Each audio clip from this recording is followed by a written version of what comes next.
Hola, ¿qué tal? Muy buenos días. Nuevamente los saludo desde la Ciudad de México. Soy el doctor Javier Campos Neria. Bienvenidos a su espacio, como todas las semanas. Hablan en esta parte de charla con expertos. Y bueno, es un placer y un honor tener hoy a una gran científica, a una gran doctora, la doctora Alicia Fonseca. Y bueno, ella nos va a hablar mucho de lo que es la larvaterapia. Ella inicia aquí en México sobre la larvaterapia. Doctora Alicia, mucho gusto y un placer estar aquí con usted. Platíquenos brevemente sobre usted. ¿Quién es? ¿A dónde va? ¿Por qué ha ido? ¿Por qué no ha ido? ¿Por qué ha regresado? ¿Y por qué ha seguido estudiando? Platíqueme de usted, maestra, de Ay, esta doctora muchísimas Alicia. gracias. Primero que nada, gracias por la invitación. Bueno, pues voy a hablar un poquito acerca de mi historia. Yo soy de la Ciudad de México, crecí allá en la Ciudad de México y pues estudié biología en la UNAM y pues por azares del destino me vine a la ciudad de Oaxaca a trabajar acá un tiempo. Y sobre todo el iniciar, bueno, al terminar la licenciatura, yo tuve el contacto con el doctor Contreras, José Contreras Ruiz, con el que comenzamos, bueno, él ya había iniciado el proceso del proyecto de las larvas y sin embargo a partir de ahí pues empezamos una colaboración y pues me invitaron a Oaxaca, el doctor Sarmiento, que es un doctor aquí del Hospital San José, y pues Claro. y me dijo, vente un tiempo, 6 meses, y pues ya llevo 16 años casi. Pero estando acá, pues he estado investigando esa pasión de las larvas, pues ya tiene mucho tiempo, el cual me ha traído mucho el ver todos los beneficios que puede tener este proyecto de larvaterapia. Y esto me ha permitido pues también conocer a muchos expertos en el área de salud, en el área de médica, y sobre todo también expertos a nivel internacional, como lo es el doctor Sherman, el doctor Ronald Sherman, quien es el pionero a nivel mundial de la larvaterapia. Y bueno, pues de ahí fue mi encanto de las larvas, después estudié la maestría, el doctorado y he estado, siguiéndome capacitando. Actualmente también soy profesora en la universidad aquí en Oaxaca y sobre todo pues la pasión por estar investigando pues siempre me ha traído con esta línea de las larvitas. En su línea de investigación más grande, que es la larvaterapia. Y bueno, doctora Alicia, a ver, platíqueme cómo llega la larvaterapia a México, cómo llega Alicia a sentarse en un laboratorio y decir, quiero ser parte de este proyecto fundamental. ¿Cómo nace la larvaterapia en México, doctora Alicia? Bueno, pues la larvaterapia nace, bueno, me gustaría hablar un poquito más de la historia. Muchas veces Claro que piensan sí. que las larvas son así actuales, son recientes, sino las larvas no son algo novedoso, porque esto ya ha venido desde hace muchos años. De hecho, hay algunos, inclusive hay algunas referencias que manejan que inclusive en la Primera Guerra Mundial, en la Segunda Guerra Mundial, se comenzaban a utilizar las larvas debido a que los doctores que estaban en esa época en los campos de batalla llegaban los soldados infestados de larvas, o sea, lo que era miasis en ese caso. Entonces a ellos les empezó a gustar el interés de saber qué larvas son, por qué. Sin embargo, como pues los años 40, 50, inició el uso de los antibióticos, las sulfamidas, etcétera. Bueno, apareció más el incremento que cayeron en desuso. Entonces, las larvas pues ya no se utilizaban. Sin embargo, en los años 80, el doctor Ronald Sherman, como mencioné, él de la Universidad de California, Irvine,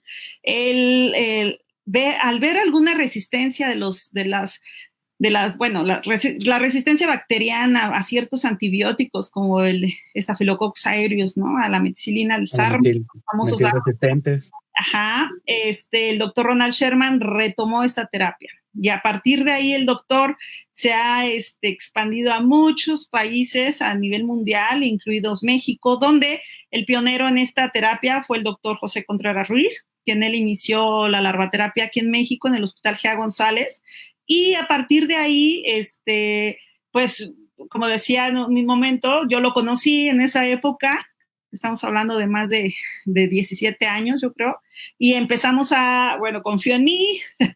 Los y poquitos años. Pero lo que vale aquí es la confianza, doctora. Los años son lo de menos.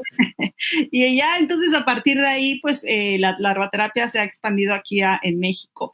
De hecho, en muchos países, empezó aquí en México y de México se empezó a expandir a países de latinoamericanos, donde actualmente muchos países pues están actuando, bueno, están haciendo investigación, porque no solamente es la aplicación de las larvas, sino que existe mucha investigación en fondo, sobre todo de la acción de las larvas dentro de las heridas, porque pues como sabemos es un método de desbridamiento biológico, ¿no? Uno de tantos que existe, como pues, hay otros que son quirúrgicos, enzimáticos, que no voy a entrar aquí ahorita en charla, pero este método pues sí se ha utilizado y sobre todo pues a partir de ahí las larvas han mostrado que son benéficas, que son selectivas, porque nada más comen el tejido necrosado, no se comen el sano, a diferencia de otras especies de moscas. Entonces, esto hace que Lucilia sericata sea la única mosca aceptada, bueno, es una de tantas, porque ya hay también reportes con otras especies, pero la más aceptada por la FDA y a nivel mundial es Lucilia sericata, que es una mosca pequeñita que a veces la confunden con las gordotas, las carroñeras. Entonces, perdón, qué bueno que haces esta alusión, doctora Alicia, porque como bien lo mencionas, pareciera, una vez un paciente nos preguntó, ¿son las moscas del panteón? Esas gordotas, esas grandes verdesotas, y yo dije, son larvas, ¿no? O sea, en su momento, porque era mis principios de poner larvaterapia, yo, pues son larvas, son le tratas de decir al paciente de qué tipo de mosca es, pero son las del panteón, las que se comen los huesos del panteón, y yo así de, no, son larvas, ¿no? Y están, son de grado médico, y haces todo este tipo de alusión, ¿no? Y entonces, es importante, ¿eh? ¿Mandé?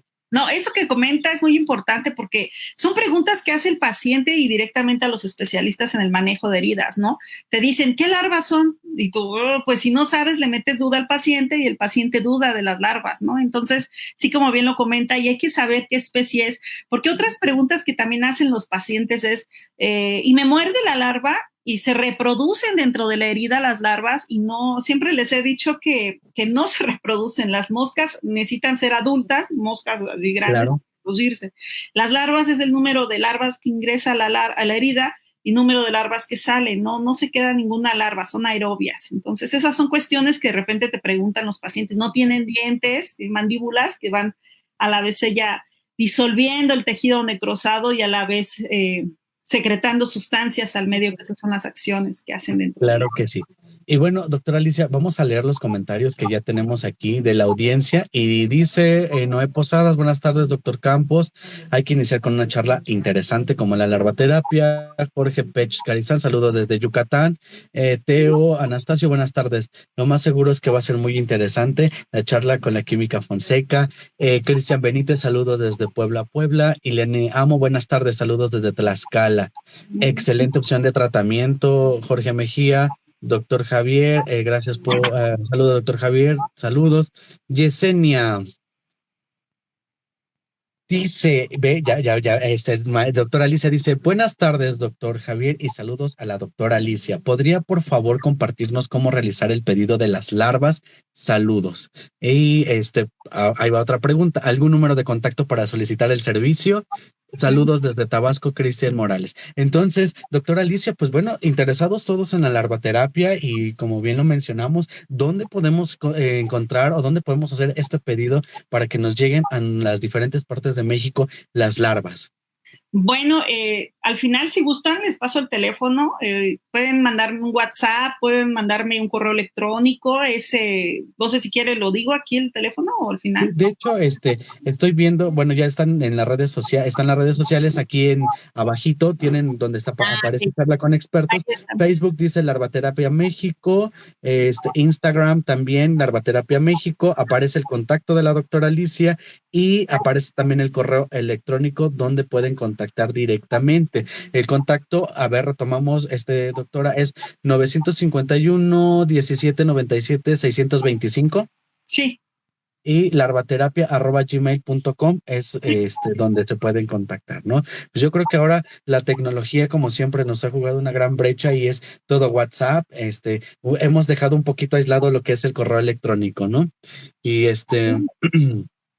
Y bueno, doctora Alicia, retomando y siguiendo con nuestra gran charla y esta parte que si es dolorosa, cuánto tiempo se deja, por qué se deja, y bueno, a ver, platícanos, doctora, ¿cuánto tiempo tenemos que dejar estas larvas en el lecho de la herida?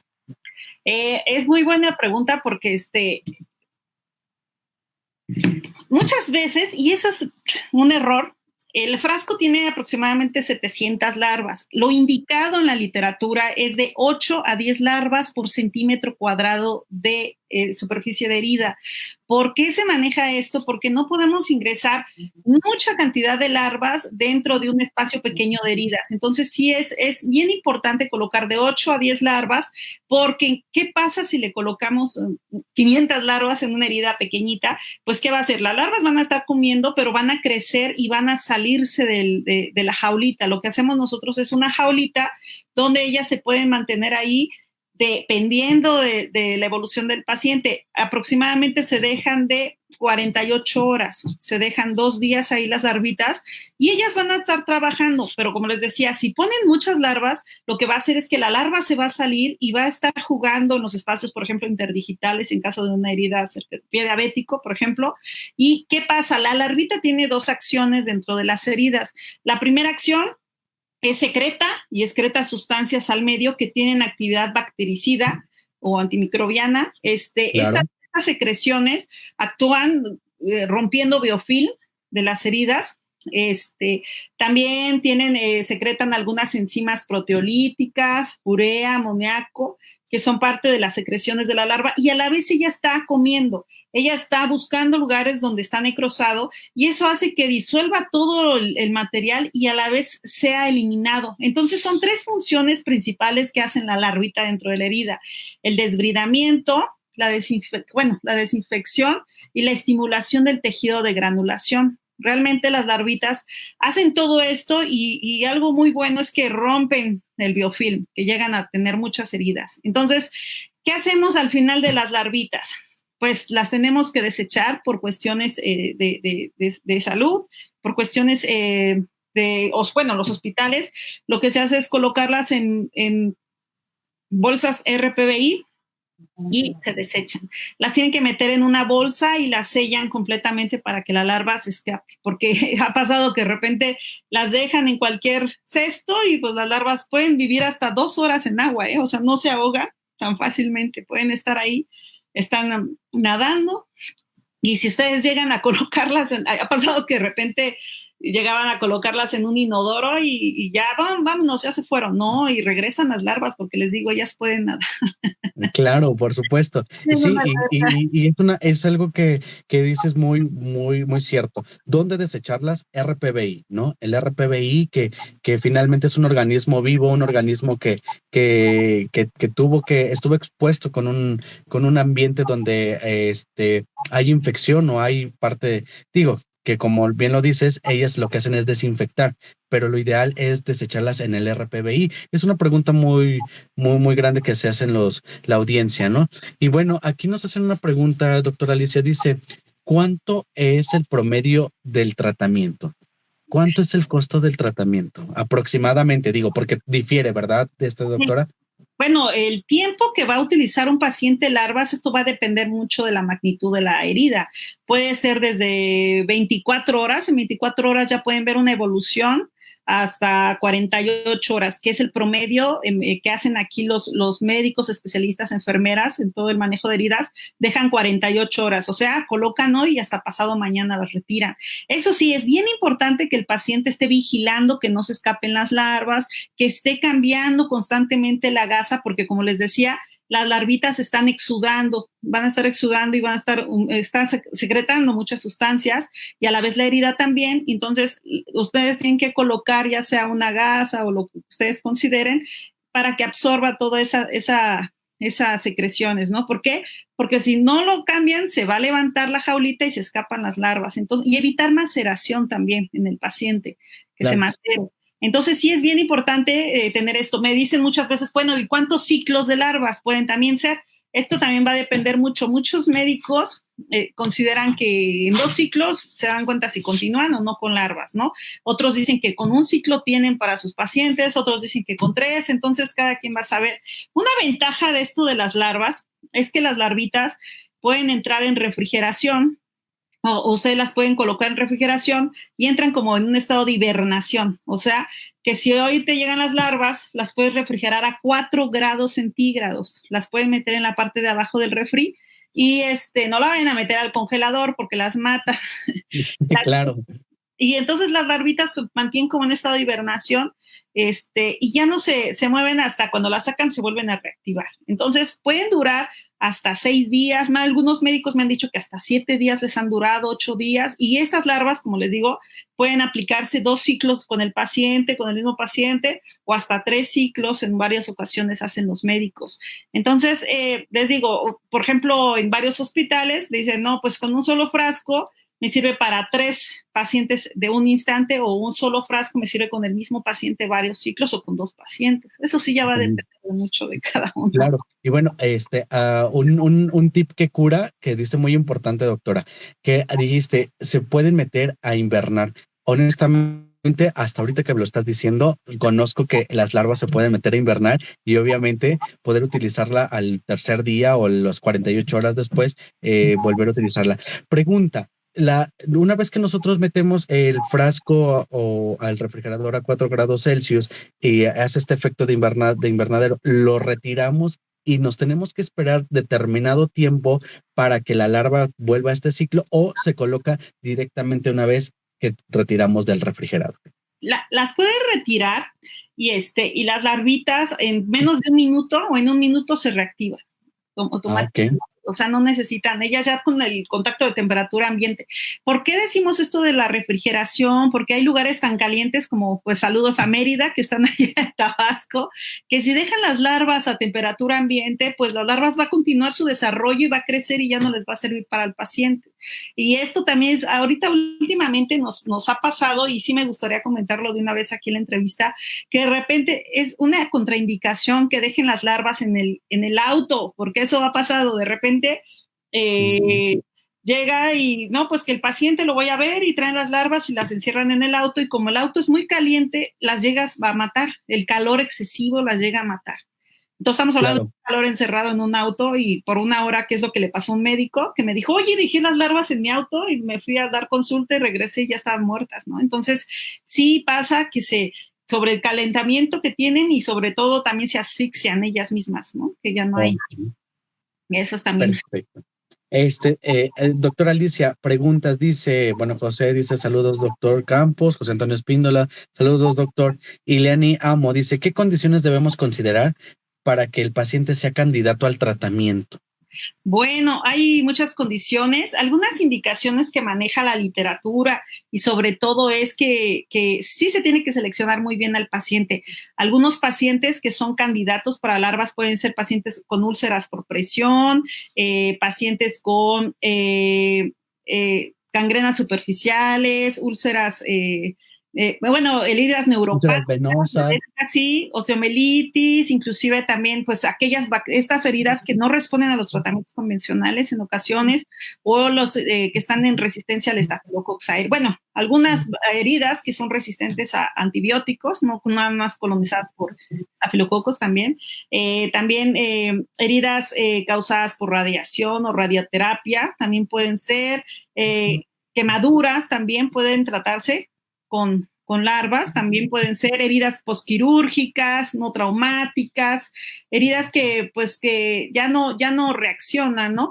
Es también importante sitios de amputación, también le llegan a colocar las larvas, fascitis necrosantes también, inclusive también, ¿qué más? Heridas traumáticas. Y así como tenemos estas heridas, pues también tenemos las contraindicaciones, ¿no?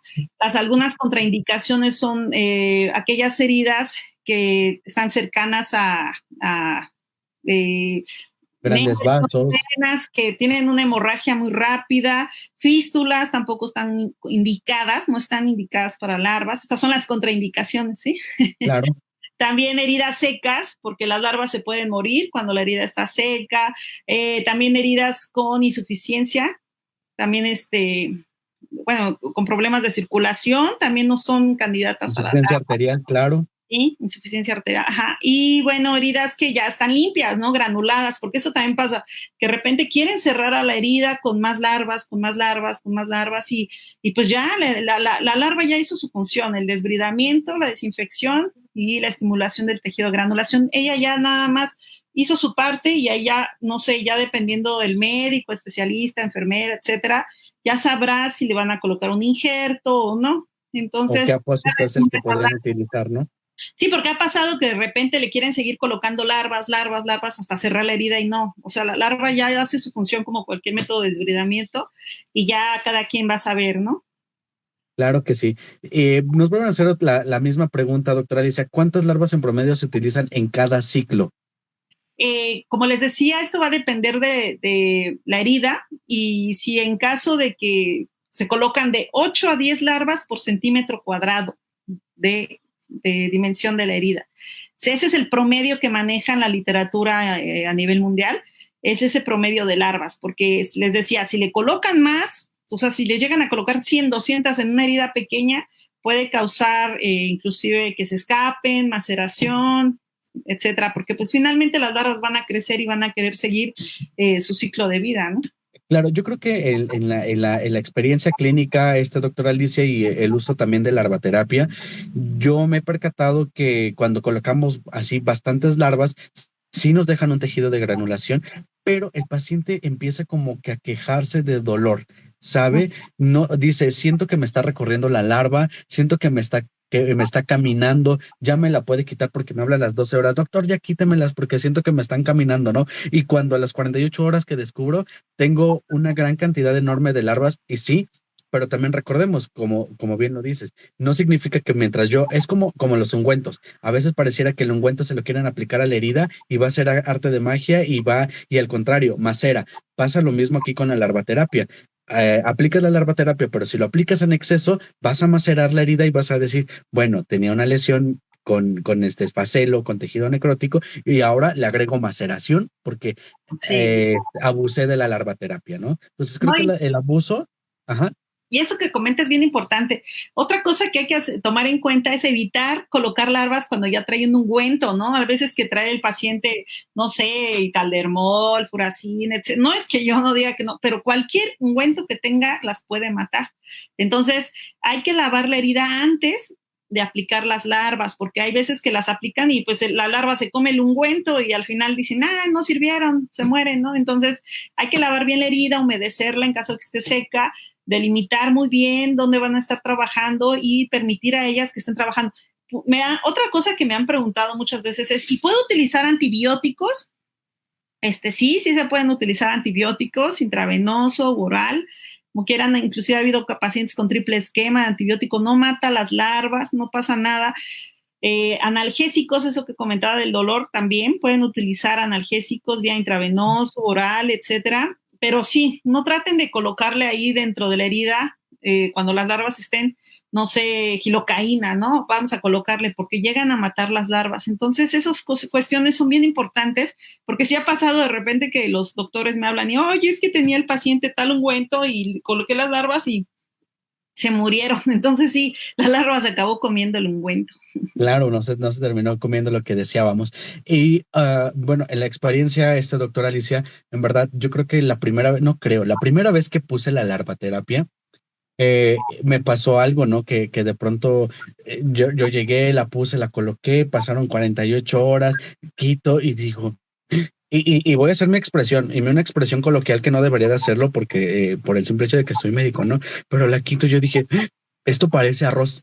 O sea, puntitos de arroz, ¿no? Y yo enseguida, doctora Alicia, disculpe, lo que pasa es que las larvas se quedaron como en forma de arroz y me acuerdo que le mando la foto y así casi me dijo, bueno, ¿que no entraste a la clase de larvaterapia? Porque estaban en forma de huevecillo y así de, ¿no? O sea, y recuerdo que me manda otras y me dice, te voy a enviar otras larvas y ojo, o ten cuidado porque la forma de huevecillo, y ya cuando retomo mis apuntes, y dijo, Dios mío, no puede ser posible que me haya pasado este tipo de cosas, pero se llama experiencia clínica, está de acuerdo, ¿no? Como usted también lo dice, hay médicos donde que pusieron con ungüentos o pomadas, y la larva nunca se reproduce, ¿no? Y creo que son aciertos que vamos viendo a diario y decimos, ¿estuvo bien hecho o no estuvo bien hecho, verdad? Sí, sí, esas son cuestiones que de repente no, o me ha pasado de repente que me hablan y me piden y de repente me dicen, es que ya no sé cómo se aplican, y yo, ya tiene el paciente las larvas, entonces pues sí necesitan tener un poco de capacitación para saber las indicaciones también, saber qué heridas, porque ese es otro error que cometen muchas veces, el colocar heridas, colocar larvas en heridas que no son indicadas para larvas, por ejemplo, heridas con cavidad abdominal, ¿no? Por ejemplo, y quieren colocar larvas en una herida de ese tipo o cercano a órganos, etcétera, entonces no son para larvas y le quieren colocar y de repente les va mal al paciente y pues satanizan a las larvas, ¿no? De que no, Claro. malas son lo peor que ha habido y que quién sabe. Sí, definitivamente es lo que yo siempre les digo en las ponencias, ¿no?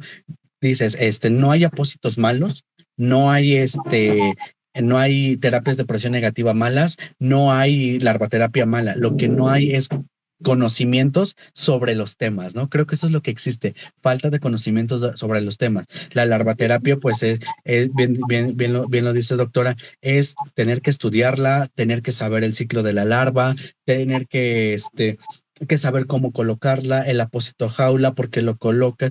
Me acuerdo que igual una vez quieres sustituir el apósito jaula por otra cosa, y cuando te das cuenta y destapas la herida, ¡pum!, no hay nada porque no seguiste las indicaciones que se te dieron para hacer un apósito jaula, ¿no? No seguiste la indicación de cómo colocar ese apósito jaula, ¿no? Y si nos vamos cuando también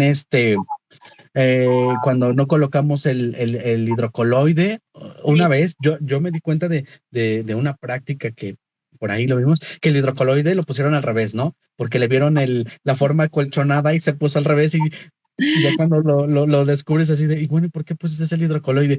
Y es una forma de que no sabes utilizar el hidrocoloide, estamos de acuerdo, ¿no? Sí, sí, son errores que se cometen y de repente, no, es que no sirven, o ha pasado así de que y sin usar las larvas dicen que no sirven, entonces ese es otro error que se comete porque no las dejan ni trabajar, ¿no? El miedo también es algo que tienen, ¿no? De repente que sienten que las larvas se les sube el paciente. Ha pasado, ¿no? Que en una ocasión un doctor me comenta que la enfermera se desmayó al lado del paciente por miedo Claro. a las larvas. Entonces sí, yo creo que también es complicado muchas veces la aceptación por parte del especialista con las larvas, porque finalmente las larvas son indefensas, son limpias, son estériles y sobre todo ellas lo único que hacen es su función, es desinfectar, bueno, hacer todo el desbridamiento, ¿no? Y esto es algo importante porque creo que ustedes también cuando las apliquen, pues sí, van a hacerles muchas preguntas a los pacientes y ustedes tienen que responder con seguridad. Les decía que entre otras preguntas que decían antes es que, por ejemplo, el doctor Contreras se iba a los basureros con los estudiantes de residentes y se iban a colectar larvas. Recolectar No, larvas. también hay veces que ha pasado que de repente dicen, ay, no, pues vamos a hacer nosotros nuestro propio criadero, ¿no? Y de repente tienen así de facilidad y voy a hacer mi criadero y ya, pero no es algo peligroso porque la mosca Lucilia sericata es de una familia que se llama Califóridae, se llama la familia de las moscas, ¿no? Y entonces todas tienen esa característica de que son metálicas muchas veces. Entonces, realmente hay moscas que causan daño a las heridas, como por ejemplo han visto la miasis maligna, que llegan las larvas y que, Claro. bueno, por ejemplo, en el ganado, ¿no? Que de repente están las larvas y están comiéndose el tejido sano. Entonces, por ejemplo, si ha llegado esa parte de que no, yo quiero hacer mi propio cultivo de moscas o criadero, y llegan a tener hasta moscas de la fruta, moscas de todo tipo, entonces aquí el que va a tener todo ese problema es el paciente, ¿no? Porque finalmente nosotros tenemos un laboratorio donde se tienen todas las condiciones controladas de temperatura, humedad, y evitamos que haya otras especies de mosca para evitar esos problemas, porque sí, se ha dado esa parte de que de repente hay personas que no, yo quiero hacer mis criaderos de moscas y el problema es ese, ¿no? Que que no hay un control, de repente las moscas, pues todas se parecen porque también causan miasis, pero también son importantes en el área forense. Estas moscas Claro. muy utilizadas en campo forense y pues inclusive también miasis, ¿no? Que llegan de repente los pacientes a los hospitales y ya traen larvas, ¿no? Y me dicen varios, Alicia, ya llegaron las larvas sin quererlas, ¿no? Pero Claro. pues hay todo tipo de moscas que pueden causar miasis también maligna. Efectivamente. Dice, pregunta doctora, ¿usted provee las bolsas de RPBI o está incluido en el precio del tratamiento?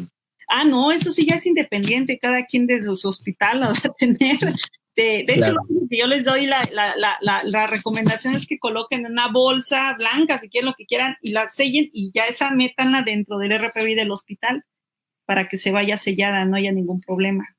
Claro que sí. Jorge Pech, Casarinos, dice qué tipos de apósitos se deben aplicar para evitar el escape de la larva y la maceración consecuente. Bueno, pues es que hay muchos métodos. El más utilizado es el hidrocoloide, el que utilizan el hidrocoloide alrededor de la herida, y permite que haya una altura, que eso es lo que se busca, que se ponga esa altura, y le colocan las larvas y ya se sella completamente con una tela de organza, un organdil que le llaman. Tiene diferentes nombres, pero es una tela porosa, malla, que pueden comprar en Parisina, etcétera. Y esta tela permite que respiren las larvas, porque es bien importante que las larvas respiren. Si no respiran, se pueden morir.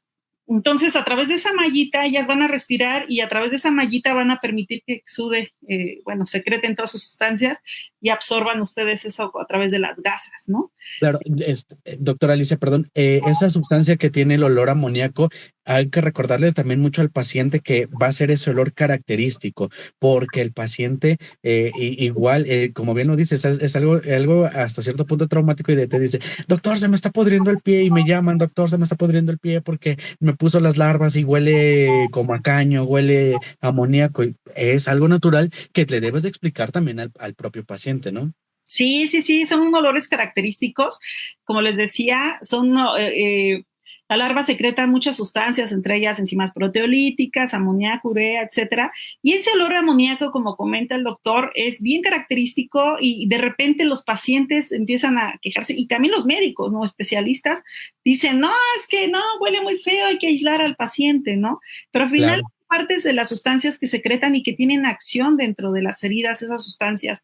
De hecho, también la larva ayuda a bajar el edema del paciente. Llega de repente, cuando viene fétido, como una fetidez muy fuerte, pues inclusive ya también después ya no huele.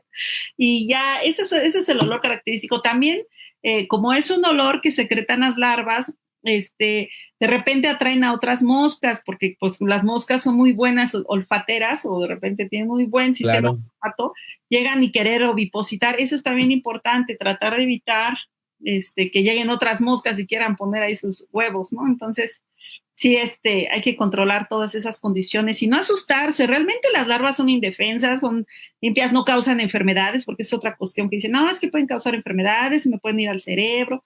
No pasa nada de eso. Pareciera que el paciente cree que se va a ir por torrente sanguíneo y va a atravesar y se va a incorporar aquí en nuestra dura madre o la piomadre, no sé qué se figure. Bueno, doctora dice, es lo mejor para la desbridación, aún se le teme, pero es cuestión de animarnos a conocer el tema, lo que estábamos mencionando hace ratito. Araceli Jiménez dice, saludos, un abrazo grande, gracias por compartir. Iván Olvera, ¿alguna capacitación próxima sobre la larvaterapia? Bueno, recordemos que ahorita es una charla, solamente la maestra Alicia estamos hablando de esto, pero sí, hay congresos, la doctora Alicia se presenta también en congresos, sigan en la página de internet de Larvaterapia México y probablemente ahí nos va a invitar a su congreso y si podemos hacer posteriormente nosotros un curso o un congreso, claro que lo vamos a presentar aquí en las redes sociales y la maestra Alicia nos va a apoyar primeramente Dios en esa capacitación. Wendy Carrascal, aplausos. Nubia, saludos desde Autla de la Grana. Consultorios de heridas Santa Rita, Autla de la Grana. ¿Dónde es eso, Nubia? Leonel dice saludos, doctor Campos. Iván Olvera, para ocluir la herida se puede usar el apósito llamado Telfa. No, bueno, no tengo conocimiento si ese se puede, pero no, que yo sepa, no. No, Iván, la Telfa es una interfaz de contacto, pero lo que necesitamos es que la larva respire. Entonces, lo ideal sería ahora sí ocluir con una gasa convencional, que es lo que nos dice, ¿no? La Telfa, recordemos que como tiene esta membrana de plástico, pues la verdad no nos serviría de nada. Dice Wendy Carrascal, saludos desde Lima, Perú, un abrazo excelente. Erika Gallardo, andamos con todo, muchos saludos. Nubia Gabriela nos dice, Autla de la Granda, Jalisco, abrazos, ya sabemos dónde es, vamos a visitar por allá entonces. Y bueno, doctora Alicia, con ello un sinfín de preguntas, un sinfín de cuestiones sobre la capacitación de la larvaterapia. Aún falta mucho por capacitar, aún falta mucho por cambiar este chip en el momento de que los especialistas utilicen la larvaterapia como método de desbridamiento. Honestamente, como usted lo dice, es extremadamente selectivo. Yo, en lo personal, úlcera venosa y pie diabético, cuando queremos que el tendón quede extremadamente con una disección que no podemos hacer con quirúrgico, con bisturí, yo creo que la larva es nuestro mejor aliado, honestamente, siempre ha sido combinarlo también, pueden ustedes desbridamiento quirúrgico, inclusive también con las larvas, también ha habido casos que de repente los cirujanos están haciendo en el quirófano. Claro que sí. Estuvo aquí de gangrena de Fournier también. Gangrena de Fournier, ese fue un tema que di la semana pasada en un congreso, pero ¿sabe algo? Como estaba cerca de la zona perianal en el triángulo, yo me cuestioné, ¿podemos utilizar en gangrena de Fournier larvaterapia, doctora Alicia? Sí, de hecho ha habido, aquí se publicó 2 casos aquí en Oaxaca, tratados con larvaterapia de gangrena de Fournier. Yo con gusto se los puedo pasar, se publicó en el International Wound Journal, donde se trabajó con un equipo multidisciplinario, donde hubo infectólogo, anestesiólogo, cirujano, etcétera. Entonces los cambios se hacían dentro del quirófano y los cirujanos estaban también haciendo el desbridamiento junto con las larvas. Entonces realmente los cambios eran constantes, eran ciclos muy grandes por el mismo de la zona, y también pues el paciente finalmente hubo una progresión muy grande, muy rápida. Entonces en las úlceras por presión también ha habido, son muy buenas también esa cuestión. Evitar que también el paciente se acueste encima de las larvas también, eso es bien importante, ¿no? Claro. Pero yo con gusto les puedo pasar el artículo, si gustan mandarme un WhatsApp, yo se los mando. Y también inclusive, también quería comentar, ¿no? No solamente las larvas ayudan a humanos, también a animales, ¿eh? También el área de veterinaria aquí a nivel nacional, en México, se ha estado levantando mucho con el uso de larvas en pacientes caninos, en gatitos, etcétera. Y realmente es un área que no era muy explorada y que ahorita está muy, muy activa también el área veterinaria con los pacientes animales, con las larvas. Y es bien, bien bonito porque ha habido unos casos muy interesantes y no solamente es para humanos, ahora sí que en ambos, ¿no? Sí, claro, definitivamente hay que llevar este mundo de las heridas a una gran extensión. Y sí lo vi publicado en Larvaterapia México, esos casos de animalitos utilizando este tipo de microorganismos. Y bueno, doctora, dice Luz Janet, saludos desde Ciudad Juárez, Chihuahua. Gracias por compartir. Nubia dijo que estaba en el Congreso de Puerto Vallarta. Muchas gracias. Jorge Pech dice, primero va la organza y luego la gasa convencional, ¿verdad? Así es, primero la gasa, la organza se fija, yo lo sigo haciendo aún, no sé si esté bien, doctora Alicia, lo sigo fijando con cola loca, no sé si hay una nueva técnica, pero yo sigo. Silicón también frío también.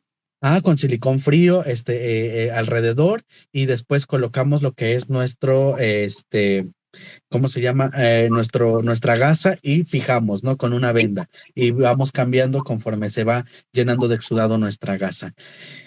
Wendy nos da el contacto para compartir el artículo. Wendy, aquí abajito tenemos en el canal, tenemos lo que son los medios de contacto de la doctora Alicia. Por favor, ahí contactar, mandar el correo para que la doctora Alicia te pueda reenviar el artículo. Y pues bueno, doctora Alicia, se fueron 40 minutos súper rápido, como ya le dije, es una charla, es algo diferente, es innovador y es momento de despedirnos. La audiencia le aplaudió bastante, bastantes Gracias. comentarios, muy buen aceptado. Saben, recuerden que se queda aquí en el live, se queda la charla y nos pueden seguir también en Instagram, también se queda en el reel y sobre todo también en YouTube. YouTube lo pueden reproducir, denle like, denle la campanita y nos estamos viendo. Doctora Alicia, un placer, muchas gracias por esta charla, gracias por esta entrevista. Nos vemos pronto y bueno, hasta la siguiente semana. Gracias, doctora Claro, Alicia. hasta luego. Y claro, con gusto les puedo pasar no solamente artículos, protocolos también de investigación, podemos apoyar protocolos también y sobre todo cualquier tipo de dudas que tengan de que si hay esta herida u otra, también podemos enseñarles. Y las capacitaciones, pues las podemos ir subiendo en también en Instagram o en Facebook, nos pueden seguir y ya ahí pueden capacitarse cuando ustedes vean cuáles son los siguientes. Y Claro que sí. muchas gracias a todos, pásenla muy bien y sigámonos cuidando. Gracias, hasta luego.